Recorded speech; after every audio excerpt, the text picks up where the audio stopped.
Uanset hvem man er, betyder det noget, hvordan man har det, når man er på arbejde. Vi har netop gennemført en arbejdspladsvurdering, APV, her på Health, som mere end 70% af jer har svaret på. Tusind tak for det.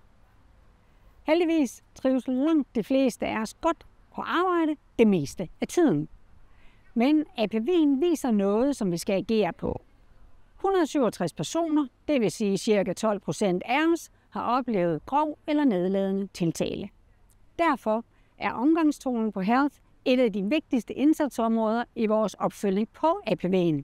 Det peger både vores samarbejdsudvalg, vores arbejdsmiljøudvalg og vores ligestillingsudvalg på.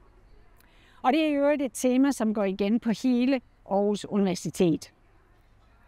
Et inkluderende fællesskab, det handler ikke om at være ens, men om at give plads, og det kræver, at vi alle sammen tager et ansvar.